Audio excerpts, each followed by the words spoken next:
आज हम एक नया चैप्टर चालू कर रहे हैं एनिमल किंगडम।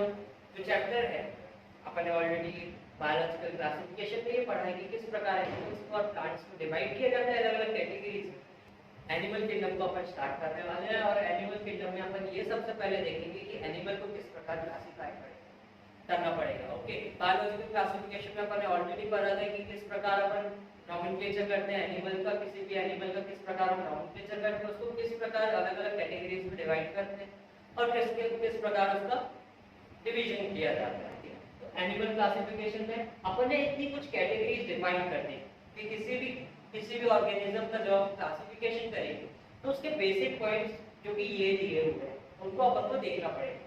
जिसमें से सबसे पहले है अरेंजमेंट ऑफ सेल, कि उस ऑर्गेनिज्म का किस प्रकार का अरेंजमेंट है। देखो सिंपल से अरेंजमेंट कैसा होगा, सेल का।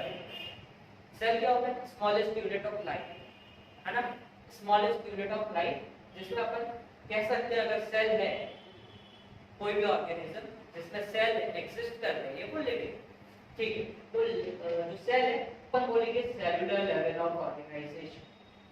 अगर थोड़ी बहुत ज्यादा सेल्स है, फ्यू सेल्स है या मेनी सेल्स है, जैसे 5 सेल्स 6 सेल्स 7 सेल्स 8 सेल्स, तो वो क्या हो जाएगा, मल्टी सेलुलर। अच्छा, जिसमें बहुत सारी सेल्स है उसको अपन क्या बोलेंगे, बहुत सारी सेल्स मिलकर के लेवल ऑफ ऑर्गेनाइजेशन बनाते हैं, जिसको अपन बोलते हैं टिश्यू लेवल। क्या बोलते हैं, टिश्यू लेवल ऑफ ऑर्गेनाइजेशन। इसमें अपन देखेंगे अगर कोई एक सेल है तो ये हो गया यूनिसेलुलर, बहुत सारी सेल हो तो मल्टी सेलुलर, और उसके बाद आता है टिश्यू लेवल, जिसमें ये सेल्स आपस में ऐसे मिक्सअप होती है, वेल ऑर्गेनाइज्ड होती है, जिसके कारण क्या होता है, टिश्यू का फॉर्मेशन। इसके बाद बहुत सारे टिश्यू मिलकर क्या बनाते हैं, ऑर्गन, और जिसमें ऑर्गन्स होते हैं उनको अपन बोलते हैं ऑर्गन लेवल ऑफ ऑर्गेनाइजेशन। हमारी बॉडी में भी ऑर्गन है। अच्छा, जिसकी बॉडी में बहुत सारे ऑर्गन्स होते हैं, जिसमें बहुत सारे ऑर्गन्स होते हैं, कुछ ऐसे ऑर्गेनिजम्स भी होते हैं जिसमें सिर्फ एक या दो ऑर्गेनिज्म प्रेजेंट होते हैं, तो वो ऑर्गन लेवल पे आ जाएगा। जिसमें बहुत सारे ऑर्गन्स होते हैं वो ऑर्गन सिस्टम में आ जाएगा, organ system level of organisation. Okay, तो ये सिंपल हमें इस तरीके से इसको क्लासिफाई किया। सेकंड आता है body of symmetry. Body of symmetry को हमने 2 कैटेगरीज में डिवाइड किया। बॉडी ऑफ सिमेट्री समझे हम पहले। सिमेट्री क्या होती है, किसी भी चीज को, किसी भी ऑर्गेनिज्म को, अगर हम किसी भी ऑर्गेनिज्म को किसी भी प्लेन से कट करते हैं तो अगर वो इक्वली कट होता है, इक्वली 2 हाफ्स में कट होता है, तो अपन उसको बोलेंगे सिमेट्री है। सिमेट्री का मतलब एकदम सेम टू सेम है, ठीक है। फॉर एग्जांपल अगर हमने लिखा m, इस m को अगर हम 20 से 2 पार्ट्स में डिवाइड करें तो क्या ये पार्ट और ये पार्ट इक्वल है, बिल्कुल। तो ये क्या है, सिमेट्री। अगर हमने लिया k और इस k को भी अगर हम यहां से ऐसा कट करते हैं तो ऊपर का पार्ट और नीचे का पार्ट बिल्कुल सेम, मतलब क्या है, सिमेट्री। ओके, तो सिमेट्री आपको समझ आया क्या होता है।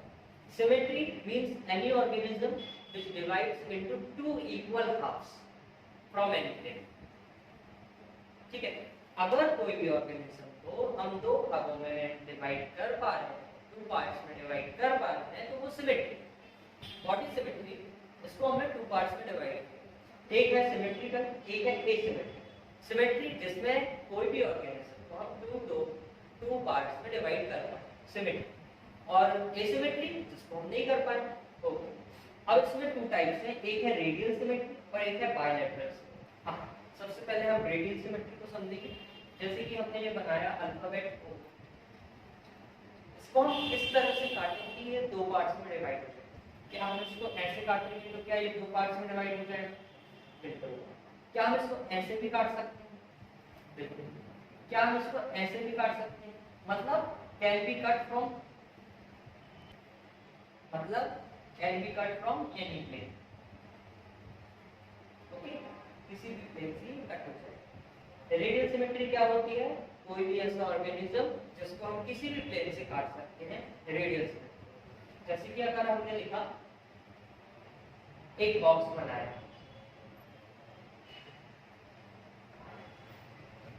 इसको हम एक से ज्यादा प्लेन से कट कर सकते हैं, एक से ज्यादा एक्सेस से अगर कर पा रहे हैं तो वो रेडियल सिमेट्री है। हमने इसको ऐसे कट किया, हमने इसको ऐसे भी कट किया, ठीक, फिर इसके बाद हमने इसको ऐसे भी कट किया, ओके, फिर इसको अपन ने इस टाइप से भी कट किया, तो ये सभी इक्वल है ना, तो ये क्या है, radial symmetry. But bilateral symmetry can be cut into two equal halves from single plane, एक ही प्लेन से अपन उसको डिवाइड कर सकते हैं। जैसे कि हमने यहाँ पर k और m का एग्जांपल दिया है, इसको आप सिर्फ एक ही प्लेन से कट कर सकते हैं। अगर आप ऐसा कट करने का सोचोगे तो वो इक्वल प्लेन इसमें इक्वल हाफ्स में डिवाइड नहीं होगा, इसमें भी नहीं होगा। सिमिलरली ऐसे कुछ बहुत सारे अल्फाबेट्स होते हैं जिनको अपन सिर्फ एक ही प्लेन से डिवाइड किया जा सकता है, जैसे कि A can be cut from single plane, okay, B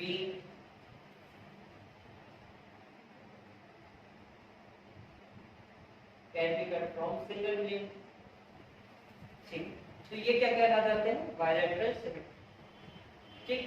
radial symmetry अपन को देखने मिल जाएगी इस बंच में, और बायलैटरल सिमेट्री अपन को देखने मिल जाएगी प्लेटफॉर्म्स, वो अपन सिस्टमैटिकली पढ़ेंगे इसके एग्जांपल के थ्रू। अच्छा, इसके बाद आता है अरेंजमेंट ऑफ सेल्स। किसी भी ऑर्गेनिज्म में arrangement of cell embryonic layer, अगर इसमें एम्ब्रियोनिक लेयर मतलब दो है, अगर इसमें दो एम्ब्रियोनिक लेयर है तो ये डिप्लोब्लास्ट कहलाएगा, और अगर इसमें तीन एम्ब्रियोनिक लेयर है तो ये ट्रिप्लोब्लास्ट कहलाएगा। अच्छा, अब इसमें अगर दो एम्ब्रियोनिक लेयर है तो इनके भी कुछ नाम होंगे, और उनका नाम है एक्सटर्नल एक्टोडर्म जो बाहर की तरफ होती है, ओके, और अंदर वाली लेयर का भी क्या नाम होगा, एंडोडर्म, ये एक्टोडर्म ये एंडोडर्म, ओके। सिमिलरली यहाँ पर ट्रिप्लोब्लास्टिक में भी होता है, एक्टोडर्म होता है, एंडोडर्म होता है, लेकिन यहाँ पर तीन लेयर होती है, तीसरी लेयर होती है जर्माइनल लेयर, और ये जर्माइनल लेयर को अपन क्या बोलते हैं, मीसोडर्म। देखो ये हो गया एक्सटर्नल एक्टोडर्म, मीसोडर्म और इंटरनल एंडोडर्म। तो अपन ने ये देखा कि जो आउटर लेयर है एक्टोडर्म और जो सबसे इनर लेयर है वो एंडोडर्म, ओके। जो सिंगल बीच वाली लेयर है उसको हमने नाम दिया मीसोडर्म, वो किस में प्रेजेंट रहती है, सिर्फ और सिर्फ ट्रिप्लोब्लास्ट में, ओके। अच्छा, अब क्या इसमें मीसोडर्म एब्सेंट रहती है, हाँ इसमें मीसोडर्म एब्सेंट रहती है। इसकी जगह एक और दूसरी कैविटी होती है जिसका हमने नाम दे दिया है मीसोजेरिया, ओके।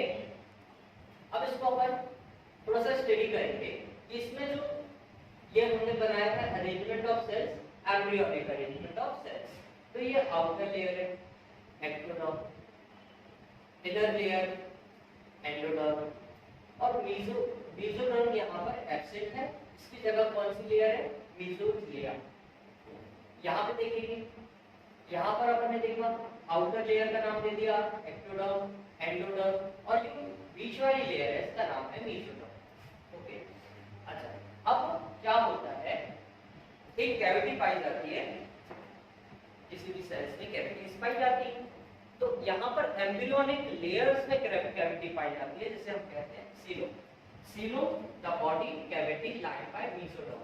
अच्छा, सीलोम क्या होता है, सीलोम मतलब होता है कि जिसमें ये मीसोडर्म बना हुआ है, इसमें क्या होती है, कैविटी होती है, बॉडी कैविटी होती है, और इसको अपन ने नाम दिया सीलोम, ओके। तो देखो सिंपल से इसी में बता देता हूँ कि ये मीसोडर्म, ये वाली लेयर मीसोडर्म, और अगर इस मीसोडर्म को मैं अलग कर दूं, इसके बीच में कैविटी बना तो वो क्या कहला जाएगा, सीलोम कहला जाएगा, ओके। ये किसमें आ जाएगा, सीलोमेट में, जिसमें ट्रू सीलोम प्रेजेंट रहती है, सीलोम प्रेजेंट है मीसोडर्म। यहाँ पर देखिए हम ऐसे एक कैविटी बन जाएगी,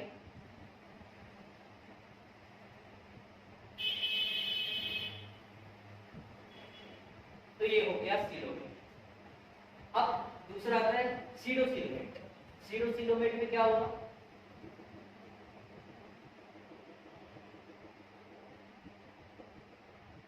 ये मीसोडर्म की लेयर है, इस मेसोडर्म की लेयर में जो कैविटी है वो पूरे में स्प्रेड नहीं है, वो स्मॉल स्मॉल पाउचेस में स्प्रेड है। मतलब यहाँ पर आ गई, यहाँ पर, ओके, यहाँ पर आ गई, यहाँ पर आ गई। मतलब इन स्मॉल पाउचेस, छोटे छोटे पाउचेस में अगर कैविटी है, सीलोम है, तो उसको अपन ने कहा सीलोसिलोमेट, सीलोम प्रेजेंट इन पाउचेस। ये देख पा रहे हैं अपन कि ये छोटे छोटे पाउचेस हैं जिसमें क्या कैविटी है, और ये कौन सी लेयर कहलाई, मेसोडर्म। ठीक है, अब एसिलोमेट नाम से ही समझ आता है कि किसी भी प्रकार की कैविटी नहीं होगी, मतलब कैविटी क्या है, एब्सेंट। ओके,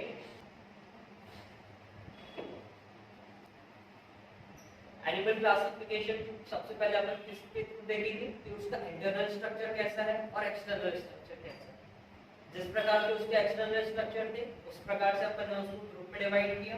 उसके बाद इंटरनल स्ट्रक्चर की सीरीज में अपन ने देखा सबसे पहले कि उसमें कि लेवल ऑफ ऑर्गेनाइजेशन क्या है, किस प्रकार से उसकी बॉडी का अरेंजमेंट है, क्या उसकी बॉडी में सेल्स है, टिश्यूज है, ऑर्गन है और ऑर्गन लेवल है।